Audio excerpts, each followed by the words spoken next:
MP board कक्षा 11वीं वाले सभी विद्यार्थियों के लिए यहाँ पर गणित विषय का जो प्रश्न पत्र है वो आपकी स्क्रीन के सामने आ चुका है। माय डियर फ्रेंड्स, आप जानते हैं कि मेरे द्वारा अभी तक जो प्रश्न पत्र बताए गए हैं 100% का मैं आपसे नहीं कहूँगा कि 100% में से 100% पेपर आया है, लेकिन मैं आपसे ये ज़रूर कहूँगा कि प्यारे विद्यार्थियों, मैंने जितने चार सेट पेपर प्रत्येक विषय में बताए हैं 95% पेपर उन 4 सेट पेपर से ज़रूर बने हैं। अब भी मैं आप सभी छात्रों से यही कहूँगा कि माय डियर फ्रेंड्स, इस क्वेश्चन पेपर को आप अच्छे से देख लें और अच्छे से याद कर लें। ये मेरा एक छोटा सा प्रयास आप सभी छात्रों के लिए है। तो पूरा का पूरा पेपर देखना है जो कि आपको 13 मार्च को दिया जाएगा। देखिएगा आपकी स्क्रीन के सामने माय डियर फ्रेंड्स वो प्रश्न हैं जो कि आपको परीक्षा में दिए जाएंगे और साथ ही ये प्रश्न आपसे परीक्षा में पूछे भी जाएंगे। तो आप सभी बच्चे इस क्वेश्चन पेपर को एक बार देखें और याद जरूर करके जाएं। सबसे पहले मैं आपको यहाँ पर सही विकल्प वाले क्वेश्चन बता रहा हूँ जिसे आपको ध्यान से देखना है। यदि a बराबर 2, 3, 5 और b बराबर 3, 4 हो तब जो इसकी समीकरण बनेगी वो किस प्रकार बनेगी। तो यहाँ पर आप सभी छात्रों का जो सही आंसर हो जाएगा वो क्या हो जाएगा, और वह हो जाएगा ऑप्शन नंबर बी जो आपको दिया गया है वो हमारा यहाँ पर सही आंसर के रूप में हो जाएगा। फलन f(x) बराबर x है, तो इसमें आपको क्या लिखना है, तो ये मापांक फलन है। तो यहाँ पर आपको क्या लिखना है, मापांक फलन जो दिया गया है वो आप सभी बच्चों को याद करना है। अगला क्वेश्चन दिया गया है सम्मिश्र संख्या i का जो मान होता है वो कितना होता है। तो इसका जो मान होगा माय डियर फ्रेंड्स, थर्ड में आपको लिखना है √-1 सम्मिश्र संख्या i का मान होता है। तो इसमें आपको ऑप्शन नंबर बी लिखना है। असमीका 3x - 2 <0 का हल क्या होगा। तो इसका हल जो होगा वो आपको बताना है ऑप्शन नंबर सी -∞ to 3। ठीक है, तो ये आपको याद करना है। स्क्रीनशॉट आप सभी स्टूडेंट्स ज़रूर लें और इन सभी प्रश्नों को आप ज़रूर याद करें क्योंकि प्रश्न परीक्षा में ज़रूर बनते हैं। मैंने आपसे कहा है कि 4 सेट पेपर बताऊंगा, चारों सेट पेपर में से 95% पेपर बनेगा, ये मेरा आपसे वादा है। यदि दो लंबवत रेखाओं की प्रवणता m1 तथा m2 है तब क्या होगा, m1.m2 बराबर -1 आपको लिखना है। a तथा b का समांतर माध्य है an प्लस bn बटा an-1 प्लस bn-1 है, तब an का मान क्या होगा। तो an का मान कितना होगा, 1 n का मान होगा। तो यहाँ पर आपको एक सही उत्तर के रूप में याद रखना है। इसके बाद यहाँ पर आप देखिएगा ये रिक्त स्थान वाले क्वेश्चन होंगे आपकी परीक्षा के लिए, तो आप सभी बच्चे इन्हें अच्छे से याद जरूर करें। चैनल पर अगर आप हमारे साथ आज नए जुड़े हैं तो चैनल को सब्सक्राइब जरूर करिएगा क्योंकि 12th क्लास में भी आपके लिए हेल्प करूँगा, मेरा वादा आपसे है। यहाँ पर पूछा गया है अवर्गीकृत आंकड़ों के लिए माध्य से माध्य विचलन का सूत्र क्या होता है। तो माध्य से माध्य विचलन का जो सूत्र होता है तो इसमें आपको लिखना है sigma xi minus sigma x minus बटे n, ये फर्स्ट का आंसर हो जाएगा। दूसरा प्रश्न है यदि a और b परस्पर अपवर्जी घटनाएं हैं तब a b बराबर क्या हो जाएगा। तो a b बराबर हो जाएगा, या तो आप 5 लिख सकते हैं या फिर आप यहाँ पर 0 भी लिख सकते हैं।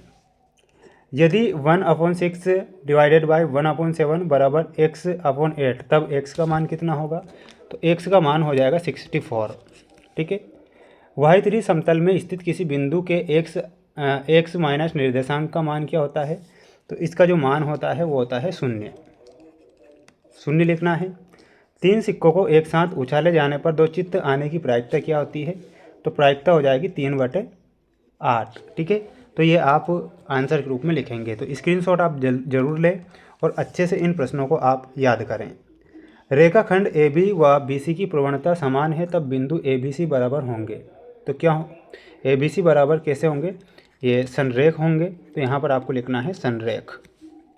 f(x) बराबर 99 x का x बराबर 0 का अवकलज क्या हो जाएगा।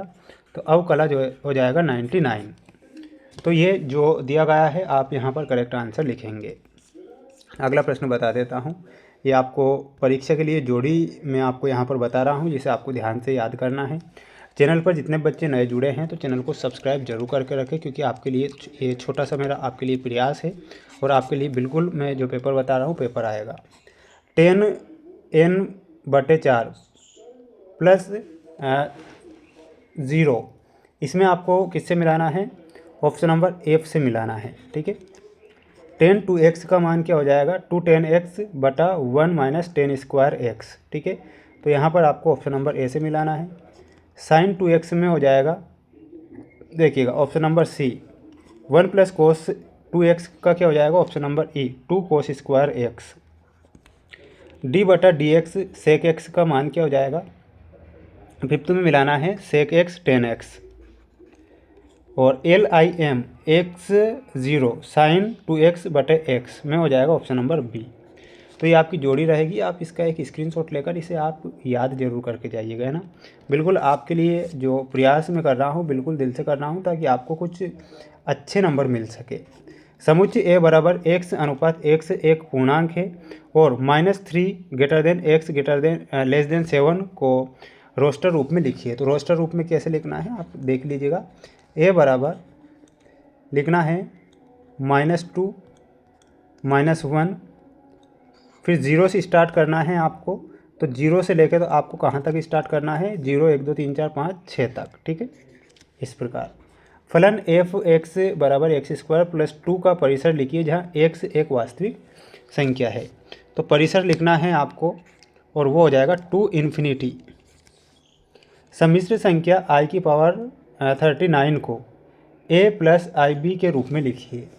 तो इसमें आपको लिखना रहेगा और वो हो जाएगा 0 प्लस आई ब्रैकेट -1। असमीका 3x प्लस 2 ग्रेटर देन 2 का हल क्या होगा जहाँ x एक अवास्तविक संख्या है। तो आंसर के रूप में लिखना है अंक 1 2 3 4 5 से 3 अंकों की कितनी संख्या बनाई जा सकती है यदि अंकों की पुनरावृत्ति हो। तो कितनी बनाई जा सकती है, देखिएगा यहाँ पर पूरा आंसर मैं बता रहा हूँ, थोड़ा सा यहाँ पर छूट चुका था इन्फिनिटी। यहाँ पर पुनरावृत्ति बताना है आपको 60। आंकड़ों में 3 4 5 6 7 का जो माध्य विचलन होता है वो कितना होता है 1.2 आपको लिखना है। ठीक है, निर्देशांक तल अंतरिक्ष को कितने भागों में विभाजित करते हैं, तो आपको कमेंट बॉक्स में आंसर बताना है। और इसके बाद ये सत्यासत्य वाले क्वेश्चन भी देख लीजिएगा सभी बच्चे ध्यान से। प्रत्येक संबंध एक फलन है, तो ये असत्य होगा।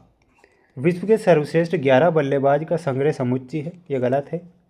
बिंदु -2 3 5 की y3 माइनस समतल से लंबवत दूरी 2 है, बिल्कुल सत्य लिखना है। x - 2y की पावर 12 के प्रसार में पदों की संख्या 13 सत्य है। यानी कि ऑलमोस्ट ये सभी प्रश्न सत्य हैं, आप स्क्रीनशॉट लेकर इन्हें याद करें। इसके बाद जो अगला सेट पेपर रहेगा, यानी कि मैंने चैनल पर 2 सेट डाल दिए हैं, 2 सेट पेपर और बचेंगे जो कि मैं आपको नेक्स्ट वीडियो में बताऊंगा, जिनमें ऑब्जेक्टिव टाइप प्रश्न बता रहा हूं जो आपकी परीक्षा के लिए मोस्ट इंपॉर्टेंट साबित होंगे।